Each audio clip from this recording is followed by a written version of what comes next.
Like Donald Trump, for example, how did you first get into reporting on him, and what kind of what draws reporters to him? Because it does seem like he has this kind of magnetism to him, Yeah. for Well, good or bad. he's a very charismatic figure. When I decided that the LA Times and I just weren't getting along, I had exposed so many corrupt things at the top. When I was in San Francisco for them, they were thrilled. I was exposing things in San Francisco and Seattle and Portland, and they were thrilled. But when they moved me to LA, I don't know. Apparently, they thought I was going to turn into a soft feature writer. And so I left to go to Atlantic City because the U.S. Supreme Court in 1987 ruled that indigenous peoples, many of them had a right to a casino. And I realized that would mean we'd have casinos all across the country in a matter of years. An idea the LA Times editor said, "That's crazy. How could you possibly predict that?" So Donald was the only interesting person in the casino business.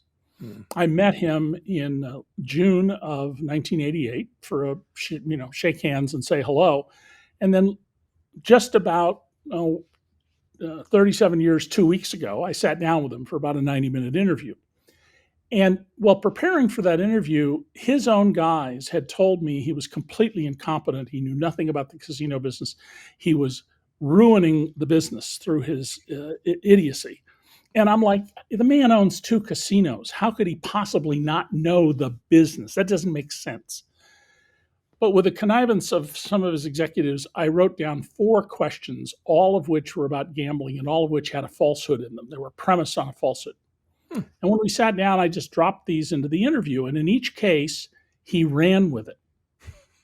And that's because that's what a con artist does. They look for signals of what you want to hear. Is my husband going to leave me? Is my girlfriend cheating on me? And they listen for clues for what you want to hear, and they tell you that. And that's when I realized he's a con artist, but I've exposed a lot of con artists in the almost 60 years I've been doing this, but he was extraordinarily skilled at this. And it took him about a year to figure out I was not his usual reporter. Donald sought out reporters who didn't care about the facts. They just wanted a good story. The New York Post, especially, somewhat the New York Daily News. And he played the Post and the News off against each other. And, there are lots of lazy reporters. I got my quote, I'll go do my story.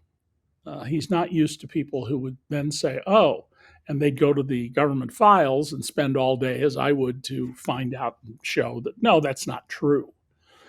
And Donald was one of 4 people I identified relatively early in my career to be followed. Baron Hilton, who tried to steal his father's fortune, which was left to the starving children of the earth, and got away with it until he died, and then he had to give it back. He got the use of it so he delayed by about 40 years that money. Daryl Gates, the police chief in LA, who was very much like Donald, except he wasn't crazy in that sense, and he wasn't personally corrupt as Donald is. Jack Welch, the head of GE, who is now widely recognized as having ruined the company. Mm-hmm. But while he was CEO, it was, oh, what a great business leader Jack Welch is. And there were like 3 of us out there, me, a guy in Pittsburgh, and a wire service guy, who were saying this is all nonsense because we didn't listen to the PR. We studied the records, and Donald Trump. And I stuck with these guys. Welch and Gates and Hilton are all dead, so I'm left with Donald.